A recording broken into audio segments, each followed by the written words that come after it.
Hello everyone. आज के इस क्लास में हम लोग दिगंत पार्ट 2 के पहले चैप्टर बातचीत के बारे में बातचीत करेंगे। इसके लेखक हैं बालकृष्ण भट्ट जी। तो सबसे पहले हम लोग बालकृष्ण भट्ट जी के जीवन परिचय के बारे में पढ़ेंगे। उसके बाद चैप्टर की शुरुआत करेंगे। जैसा कि आप लोग जानते हैं, आप लोग एग्जामिनेशन में ऑब्जेक्टिव क्वेश्चंस पूछे जाते हैं, तो इसके लिए जरूरी है कि एक एक बातों को हम लोग ध्यान से समझें और जहां जरूरत हो वहां पर अंडरलाइन करते चलें। लेखक के जन्म और निधन के समय थोड़े इंपॉर्टेंट है, क्योंकि आपके एग्जामिनेशन में ये डायरेक्ट पूछे जाते हैं। तो जन्म और निधन से संबंधित सारी बातें आप लोग ध्यान से रखें। लेखक के द्वारा लिखी गई जो प्रमुख रचनाएं हैं उससे भी डायरेक्ट क्वेश्चंस आप लोगों के एग्जामिनेशन में पूछे जाते हैं, तो उन पर भी ध्यान देना जरूरी है। तो हम लोग शुरुआत करते हैं सबसे पहले बालकृष्ण जी के जीवन परिचय से। तो जरूरत हो तो बुक भी ओपन कर लें और नहीं तो स्क्रीन पर ध्यान दें।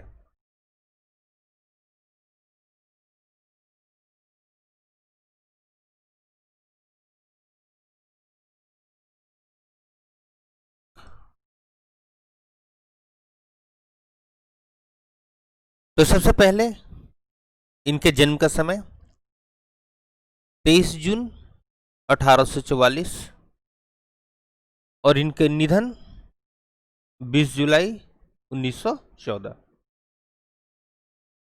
तो इसको अंडरलाइन कर लीजिएगा, अच्छी तरह से याद कर लीजिएगा। निवास स्थान इलाहाबाद उत्तर प्रदेश।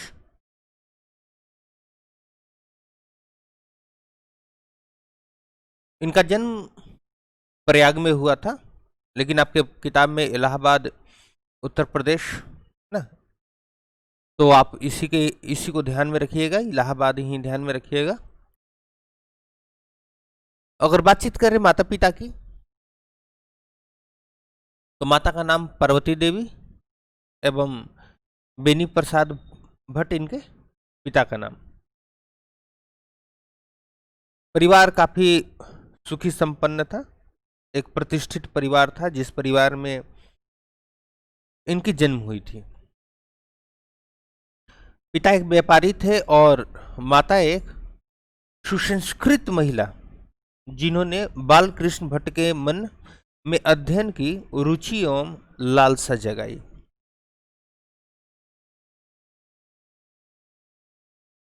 अच्छा, इस बात से आप कंफ्यूजन में मत पड़िएगा कि बुक में इलाहाबाद दिया हुआ है और हम बोले प्रयाग। एक्चुअली जो ये इलाहाबाद है, इस इलाहाबाद को ऑफिशियली प्रयागराज के नाम से जाना जाता है। नहीं, ऑफिशियली। वैसे इलाहाबाद इलाहाबाद इलाहाबाद या इलाहाबाद के रूप में हम लोग उसे जानते हैं या प्रयाग के रूप में जानते हैं, लेकिन ऑफिशियली इलाहाबाद को प्रयागराज के नाम से जाना जाता है। तो इस बात से कंफ्यूजन नहीं पड़ना है कि प्रयाग अलग हो गया इलाहाबाद अलग हो गया, ऐसा कुछ नहीं है। तो प्रयाग इलाहाबाद दोनों एक ही जगह का नाम है। तो हम लोग माता पिता को देख रहे थे। तो माता जो थी वो अध्ययन की रुचि और लालसा जो है वो बालकृष्ण भट्ट के मन में जगाई थी। रेनबो पार्ट 2 में एक चैप्टर पढ़ना है स्नेक, जिसके पोएट है, यानी कि पोयम है स्नेक, जिसके पोएट हैं डीएच लॉरेंस। डीएच लॉरेंस के साथ भी इसी तरह की स्थिति थी। उनकी माँ जो थी वो बड़े ही सभ्य थी, उनके पिता जो थे वो एक माइनर थे ना, तो बच्चे के मन में पढ़ने लिखने की जो इच्छा थी वो डीएच लॉरेंस की माँ ने ही जगाई थी। जब हम लोग पढ़ेंगे उस समय उसे देखेंगे। आगे हम लोग बातचीत करते हैं इनके शिक्षा की। तो प्रारंभ में संस्कृत का अध्ययन इन्होंने किया 1867 में प्रयाग के मिशन स्कूल से एंट्रेंस की परीक्षा दी। देखिए प्रयाग यहाँ नाम आ गया तो इस बात से घबराना नहीं है कि प्रयाग जो है this is different city and Allahabad जो है वो एक अलग जगह है, ऐसी बात नहीं है, दोनों एक ही है। तो हम लोग बातचीत कर रहे हैं इनके शिक्षा की। तो शिक्षा के बारे में ऐसा कहा जाता है कि जो बालकृष्ण भट्ट जी थे, स्कूल में 10वीं कक्षा तक उन्होंने शिक्षा प्राप्त की थी। इसके बाद भट्ट जी घर पर ही पढ़ते थे और घर पर ही इन्होंने संस्कृत का अध्ययन किया। और इतने ये महान व्यक्ति थे कि संस्कृत के अलावा हिंदी, इंग्लिश, उर्दू, फारसी, इन सभी भाषाओं को इन्होंने पढ़ा था। इन सभी भाषाओं का इनके पास अच्छा ज्ञान था। जैसे आगे हम लोग देखेंगे, इन्होंने इसमें एक नोबेल की बात की है। जो नोबेल जो है वो रॉबिन्सन क्रुशो पर आधारित है, जो नोबेल इंग्लिश की है। और ये जो नोबेल है, इसे इंग्लिश फंडामेंटल लिटरेचर का जो है फर्स्ट नोबेल, इंग्लिश लैंग्वेज में फर्स्ट नोबेल इसे माना जाता है। तो चूंकि इंग्लिश के नोबेल पढ़ते थे तो इंग्लिश की भी इनके पास अच्छी जानकारी बिल्कुल थी। तो इस बात को आप ध्यान रखिएगा। हालांकि यहाँ पर संस्कृत के बारे में जिक्र किया गया है, लेकिन संस्कृत के अलावा हिंदी, इंग्लिश, उर्दू, फारसी, इन सभी भाषाओं की भी इनको अच्छी ज्ञान थी। आगे हम लोग ध्यान देते हैं। अगर इनके वृत्ति के बारे में हम लोग बातचीत करें, वृत्ति का है मतलब कि काम धंधा, जो प्रोफेशन ये इनकी थी, उसके बारे में अगर हम लोग बातचीत करें तो 1869 से 1875 तक प्रयाग के मिशन स्कूल में अध्यापन इन्होंने किया। और 1885 में प्रयाग के CSB स्कूल में संस्कृत का अध्यापन इन्होंने किया। उसके बाद 1888 से में प्रयाग की जो कायस्थ पाठशाला इंटर कॉलेज में अध्यापक के रूप में भी ये नियुक्त हुए, किंतु उग्र स्वभाव के कारण नौकरी छोड़नी पड़ी। अब ये उग्र स्वभाव दैट मीन्स क्या, मतलब झगड़ालू व्यवहार के थे क्या ये? तो ऐसी बात नहीं थी, ये झगड़ालू व्यवहार के नहीं थे, ये स्वतंत्र प्रकृति के व्यक्ति थे। स्वतंत्र प्रकृति कहने का मतलब क्या, जो भी ये कार्य करते थे ये उसमें अपना बेस्ट देना चाहते थे, सबसे अच्छी तरह से उससे कार्य करना चाहते थे, अपनी सोच समझ के अनुसार ये उस काम को सबसे अच्छी तरह से करते थे। लेकिन अगर कोई उसमें व्यवधान डाले तो फिर यह इन्हें पसंद नहीं आता था। तो इस कारण से जब इन्हें लगता था कि ना मैं काम जो है बिल्कुल अच्छी तरह से कर रहा हूँ और उसमें कोई आकर के बाधा डाल रहा है, तो फिर थोड़ा आम इंसान भी जो है उग्र हो ही जाता है।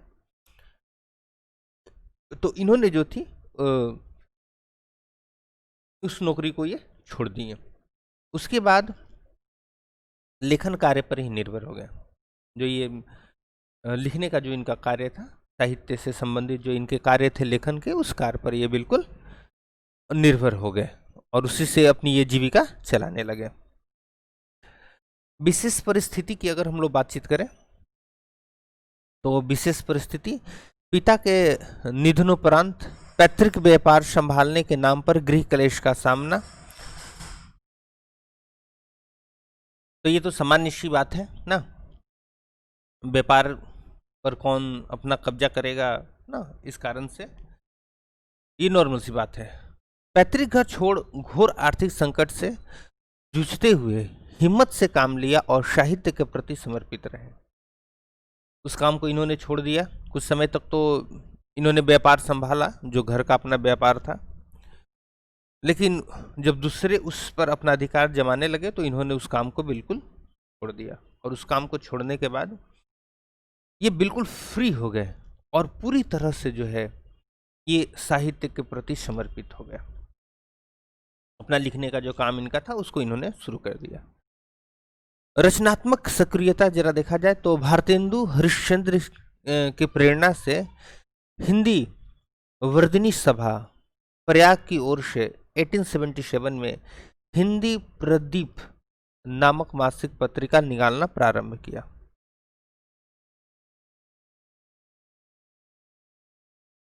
बालकृष्ण भट्ट जी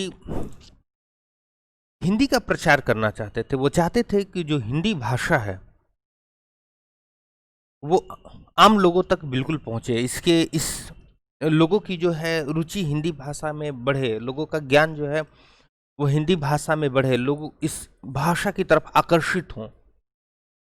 तो इस सोच के कारण, हिंदी के प्रचार सोच के कारण 1933 यानी 1933 में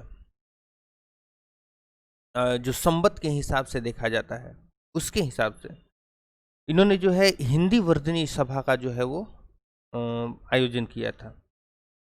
और उसके बाद फिर इन्होंने क्या किया कि जो ये हिंदी की पत्रिका है हिंदी प्रदीपक, इस प्रदीपक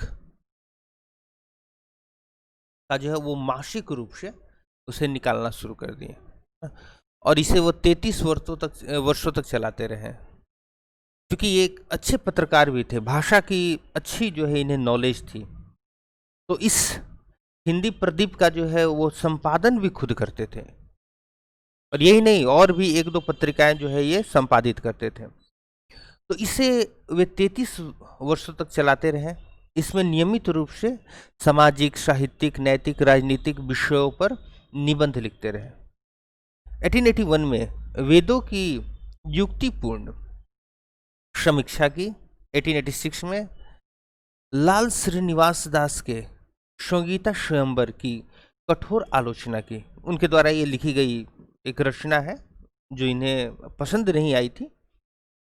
जीवन के अंतिम दिनों में हिंदी शब्दकोश के संपादन के लिए श्याम सुंदर दास द्वारा काशी आमंत्रित किए गए थे, किंतु अच्छा व्यवहार न होने पर अलग हो गए। बिल्कुल वही बात जो है इनके सामने बार बार आ रही है। थोड़े ये अपने कार्यों को बेस्ट तरीके से करना चाहते थे और उसमें अगर कोई हस्तक्षेप करता था तो इन्हें पसंद नहीं आता था। अगर रचनाओं की बात करें तो इन्होंने उपन्यास कौन कौन सी लिखी, तो रहस्य कथा, नूतन ब्रह्मचारी, 100 अजान एक सुजान, ये बहुत इंपॉर्टेंट इनके द्वारा लिखी गई एक रचना है, इसको याद रखिएगा। गुप्तवैरी, रसातल यात्रा, उचित दक्षिणा, हमारी घड़ी, सद्भाव का अभाव, ये उपन्यास है। नाटक कौन कौन से लिखे, पद्मावती याद रखिएगा, नहीं तो कुछ ये थोड़ा ज़्यादा इम्पोर्टेंट है तो इसको याद रखिएगा। तो ये जो ज़्यादा इम्पोर्टेंट है, बाकी सब तो खैर बुक से आप लोग पढ़ ही सकते हैं। और प्रहसन, प्रहसन दैट मीन्स की कॉमेडी ना, तो जैसा काम वैसा परिणाम, इसको याद रखिएगा ना। और निबंध की अगर बात करें तो 1000 के आसपास निबंध, जिसमें से 100 से ऊपर बहुत महत्वपूर्ण। और इस बात को एकदम याद रखिएगा, भट्ट निबंध माला नाम के 2 खंड से एक संग्रह प्रकाशित है। मतलब इनके जितने भी निबंध हैं वो इस भट्ट निबंध माला में है, तो इसको आप लोग याद रखिएगा, बड़ा ये इंपॉर्टेंट है, ठीक है। तो इसको याद रखना बहुत जरूरी है। इसके अलावा खैर इसमें तो इतना आपके लिए इम्पोर्टेंट है जिसे आप जानकर रखिए। लेकिन बांग्ला और संस्कृत में बहुत सारी जो नाटकें थीं उनका इन्होंने हिंदी भाषा में भी ट्रांसलेशन इन्होंने किया था। और एक बात और याद रखिएगा, ये अगर भाषा की बात करें तो ये शुद्ध हिंदी पर बहुत ज़्यादा जोर देते थे। इनकी जो रचनाएं होती थी यथाशक्ति शुद्ध हिंदी में होती थी, ये हिंदी की शुद्धता पर बहुत ज़्यादा जोर देते थे। और अपनी जो भी इनकी रचनाएं होती थी उसमें कहावतों, मुहावरों का प्रयोग ये बड़ा सुंदर ढंग से करते थे। ये इनकी जो है मतलब खूबियां हैं। और भाषा की दृष्टि से अगर कहें तो अपने समय के जो भी लेखक थे उन सभी लेखकों में भाषा की दृष्टि से ना इनका बहुत ऊंचा स्थान है। मतलब ठीक है दूसरी की रचनाएं बहुत ज़्यादा फेमस हुई हों, लेकिन इनकी रचनाओं में जो है भाषा की शुद्धता बहुत ज़्यादा महत्वपूर्ण थी। भट्ट जब मिशन स्कूल में पढ़ा रहे थे तो उस समय वहाँ के प्रिंसिपल जो थे वो एक ईसाई धर्म के थे, क्रिश्चियन धर्म को मानने वाले थे। तो वहाँ पर उनके साथ कुछ वाद विवाद हो गया जिस कारण से मिशन स्कूल वो जाना छोड़ दिए थे। और एक्चुअली ये अपने प्रिंसिपल्स और जो जीवन के सिद्धांत होते हैं उसके प्रति ये बहुत ज़्यादा दृढ़ थे। अपनी धार्मिक मान्यताओं के प्रति ये बहुत ज़्यादा दृढ़ थे और कट्टर नहीं कह सकते हैं, बल्कि उस पर विश्वास करने वाले ये व्यक्ति थे। और उसके बाद जब ये इसी कारण से जो है, जब ये कायस्थ में पढ़ा रहे थे तो वहाँ से भी ये पढ़ाना छोड़ दिए, इसी सभी वाद विवाद के कारण। तो जीवन में खाने पीने के लिए कुछ तो करना पड़ेगा, तो इन्होंने फिर व्यापार शुरू किया था, लेकिन उसमें भी इनकी रुचि नहीं लगी, मन नहीं इनका लगा उस काम में। और फिर इन्होंने क्या किया कि अपने जीवन वृत्ति के लिए कोई भी सहारा ना लेने का निर्णय लिया और इन्होंने यह सोच लिया कि अब पूरे जीवन जो है ये हिंदी साहित्य को ही दे देंगे ना। इनके ऊपर इनकी माँ की जो है बहुत ज़्यादा बातों का प्रभाव पड़ा था, क्योंकि माँ इनकी पढ़ी लिखी थी और हम लोग उनको इनके जो भी जीवन से संबंधित जो भी रचनाएं हैं उनमें इनकी माँ को विदुषी यानी कि ज्ञानी के रूप में दर्शाया गया है। और कहा भी जाता है कि बच्चों लोगों की जो वास्तविक पाठशाला होती है, शुरुआती जो पाठशाला होती है, वो माँ की गोद ही होती है। तो माँ अगर पढ़ी लिखी हो तो बच्चे पर इसका असर जरूर पड़ता है। पुरुष प्रधान इस समाज में पुरुषों के पास बच्चों के लिए बहुत कम ही समय होता है, ज़्यादातर समय वो अपनी माँ के साथ ही रहते हैं। तो बालकृष्ण भट्ट पर भी अपनी माँ का जो है बहुत ज़्यादा असर पड़ा था। हम लोग जो चैप्टर पढ़ने वाले हैं उसका नाम है बातचीत। और ये बातचीत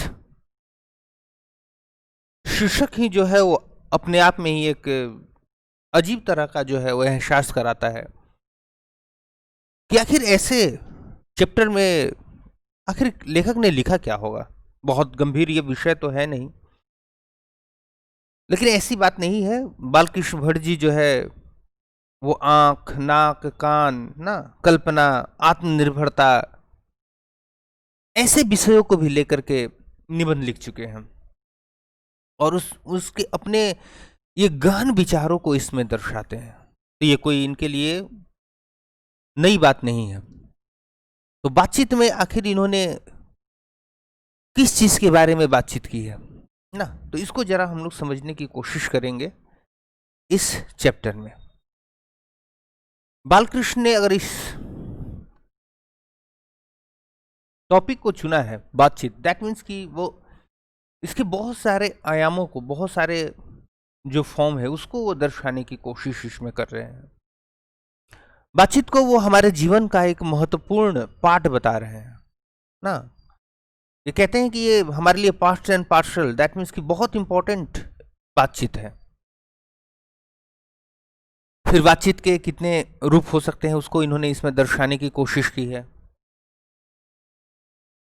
बातचीत अलग अलग उम्र वाले लोगों के लिए अलग अलग तरह के विषय वस्तु का जो है ये फॉर्म होता है, उसको इन्होंने इसमें दर्शाया है। बातचीत से व्यक्ति क्या महसूस करता है और जीवन में फायदे क्या है, इसको भी इन्होंने दर्शाने की कोशिश की है। नहीं, क्या कहते हैं, एक एक बातों को हम लोग समझने की कोशिश करते हैं। तो चलिए शुरू करते हैं हम लोग। लेखक साहब क्या कहते हैं जरा गौर कीजिएगा। इसे तो सभी स्वीकार करेंगे कि अनेक प्रकार की शक्तियां जो वरदान की भांति ईश्वर ने मनुष्य को दी है, उसमें वाक शक्ति भी एक है। वाक शक्ति यानी कि बोलने की शक्ति। ईश्वर ने हमें अनेक वरदान दिए हैं।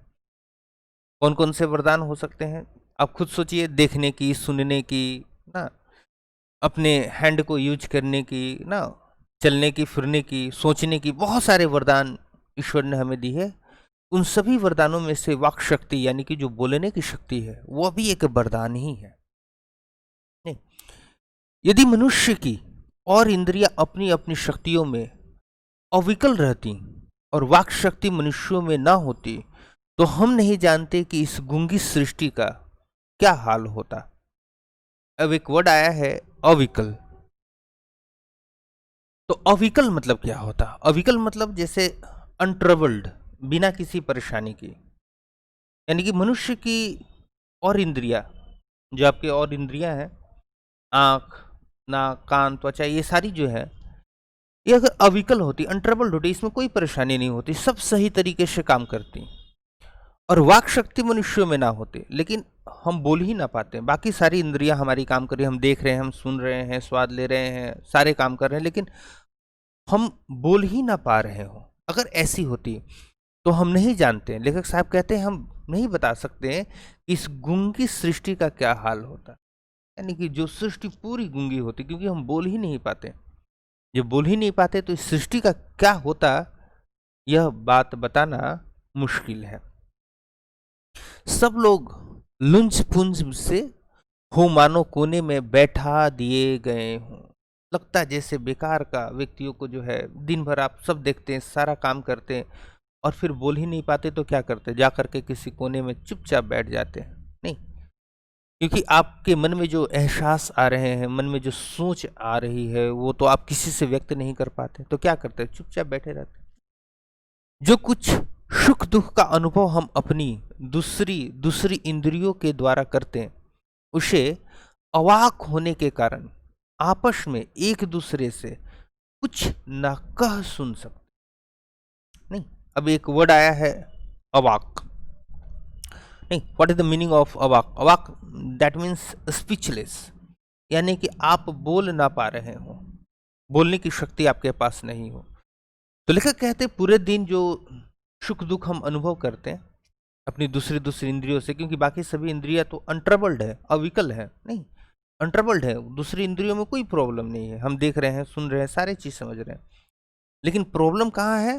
प्रॉब्लम है कि हमारे पास वाक शक्ति नहीं है, बोलने की शक्ति नहीं है, और जब वाक शक्ति नहीं होती तो हम क्या होते हैं, उस अवाक होने के कारण, यानी कि नहीं बोल पाने के कारण, आपस में एक दूसरे से कुछ ना कह सुन सकते नहीं, ना कोई हमसे कुछ कहता, और ना ही हम लोग किसी दूसरे व्यक्ति से कोई बात कहते। तो स्थिति ऐसी होती ना। इस वाक शक्ति के अनेक फायदों में, नहीं, वाक शक्ति के तो बहुत सारे फायदे हैं जिसके बारे में आगे लेखक साहब डिस्कशन करेंगे, लेकिन कहते हैं अनेक फायदों में स्पीच, नहीं स्पीच यानी कि भाषण देना, वक्तृता, नहीं वक्तृता और बातचीत दोनों है। कहते हैं कि जो हमारी बोलने की शक्ति होती है, इस बोलने की शक्ति के फायदों में भाषण देना भी आता है और बातचीत करना भी आता है, दोनों आता है। हमारी बोलने की दो शक्तियां, दो फायदे, हम भाषण दे सकते हैं और दूसरा आपस में लोगों से बातचीत कर सकते हैं। आगे क्या कहते हैं ऑथर, लेखक साहब की आगे की बातों पर ध्यान दीजिए। किंतु स्पीच से बातचीत का ढंग ही निराला है। एक भाषण दे रहे हो और भाषण देते देते आप अगर किसी दूसरे व्यक्ति से बातचीत कर रहे हो, तो लेखक साहब कहते हैं ये जो ढंग है बड़ा ही निराला है। बातचीत में वक्ता को नाज नखरा जाहिर करने का मौका नहीं दिया जाता। अगर आप किसी से बातचीत कर रहे हो तो लेखक साहब कहते हैं उसमें आप अपने मन की जो नखरे हैं उसे जाहिर करने का मौका नहीं मिल पाएगा। नहीं कि वह बड़े अंदाज से गिन गिन कर पांव रखता हुआ पुलपिट पर जा खड़ा। What is the pulpit? Pulpit that means stage. नहीं, भाषण वगैरह देने का जो स्टेज होता है, स्पीच देने का जो स्टेज होता है, उसे हम लोग पुलपिट कहते हैं। तो कहते हैं कि जब व्यक्ति भाषण देने के अंदाज में होता है तो वो पहले क्या करता है, चलते चलते जाकर के स्टेज पर खड़ा हो गया और स्टेज पर खड़े होकर के हम लोग क्या करते हैं, नहीं, लेडीज एंड जेंटलमैन एक अलग ही अंदाज में बोलना शुरू करते हैं। नहीं, उसी को लेखक साहब कहते हैं कि जाकर के आप खड़े हो गए और पुण्य वह वाचन या नांदी पाठ की भांति घड़ियों तक साहबान मजलिस चेयरमैन लेडीज एंड जेंटलमैन की बहुत सी स्तुति करे करावे। कोई भी व्यक्ति जब स्टेज पर खड़ा होता है तो खड़ा होकर के क्या करता है, पहले सामने बैठे लोगों का अभिवादन करता है। तो वही कहते हैं कि स्पीच में क्या होता है, व्यक्ति जो है गया स्टेज पर खड़ा हो गया और खड़ा होकर के लोगों का अभिवादन करना शुरू किया, चाहे वो हिंदी में करे ना, लेडीज एंड जेंटलमैन कह के इंग्लिश में करे, जैसे भी वो करे, और तब किसी तरह वक्तृता का आरंभ करे। और इसके बाद वो क्या करता है, फिर वक्तृता यानी कि ऊपर देखिए स्पीच, भाषण देना शुरू करता है। पहले अभिवादन किया, भाषण देना शुरू किया। जहां कोई मर्म या नोक की चुटीली बात वक्ता महाशय के मुख से निकली कि ताली ध्वनि से कमरा गूंज उठा। नहीं, अक्सर देखते हैं जो भाषण देते हैं, भाषण देने के क्रम में ना कोई जोक, एक छोटा सा या फिर हंसी वाली या मनोरंजन वाली कोई बात उसने भाषण करते समय कह दी, तो सामने बैठे लोग जो है वाह वाह ताली बजाना शुरू कर देते हैं। नहीं, इसलिए वक्ता को खामखा ढूंढकर कोई ऐसा मौका अपनी वक्तृता में लाना ही पड़ता है जिसमें करतल ध्वनि अवश्य हो। नहीं, यानी जो देखते ही होंगे आप लोग, जब ये स्टेज पर कोई व्यक्ति बोलता है तो बीच में जो है कोई ऐसा वाक्य वह बताता है ताकि वहाँ बैठे लोग जो है वो बोर ना हो, है ना। जब वो भाषण दे रहा हो तो भाषण के तरफ लोगों का जो है आकर्षण बना रहे, इसके लिए ज़रूरत होती है कि बीच बीच में जो है वो कोई चुटकुला या हंसने वाली बात बोले ताकि लोगों का आकर्षण उसके तरफ बना रहे। नहीं, जिससे करतल ध्वनि अवश्य, करतल ध्वनि मतलब लोगों का जय जयकार, खुशी होकर के कहना, ताली बजाना, ये सारे कुछ जो है वो करतल ध्वनि में आ जाते हैं।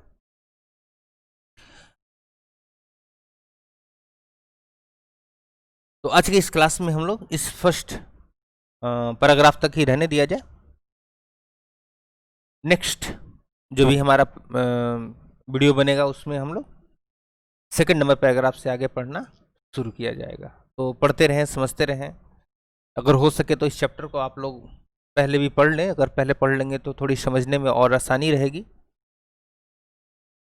हो सकता है कि बहुत सारे इसमें वर्ड्स थोड़े डिफ़िकल्ट हो, जो ऐसे हो जो कि हमारी बोलचाल के रोज़मर्रा की भाषा में शामिल ना हो, तो उन सभी को मैं जो है डिस्क्राइब करता रहूँगा और कोशिश यही रहेगी कि आसानी से आप लोग चैप्टर्स को समझ जाएं। ऑब्जेक्टिव क्वेश्चंस भी पूछे जाएंगे इससे आपके एग्जामिनेशन में। जैसे 2013 में क्वेश्चन पूछा गया था ऑब्जेक्टिव में कि बातचीत साहित्य की कौन सी विधा है। ऑप्शन थे उपन्यास, कहानी, निबंध, नाटक। तो जैसा कि आप लोग जानते ही हैं, जो हम लोग पढ़ रहे बातचीत वास्तव में यह एक निबंध है ना। तो किसी तरह से भी क्वेश्चंस आप लोग के एग्जामिनेशन में पूछे जा सकते हैं। डिस्क्रिप्टिव टाइप के क्वेश्चंस जो है वो भी पूछे जाएंगे, तो जरूरी है कि इसे अच्छी तरह आप लोग समझें। जैसे 2011 में क्वेश्चन पूछा था, अगर हम में वाक शक्ति ना होती तो क्या होता। नहीं, तो इन सभी चीज़ों को समझना जरूरी है। अगर समझ लेंगे, एग्जाम में आएगा क्वेश्चन तो अच्छी तरह लिख लेंगे, नहीं भी आया, नॉलेज के लिए आपको जानना जरूरी है। तो पढ़ते रहें, समझते रहे बच्चों लोग। Till then bye.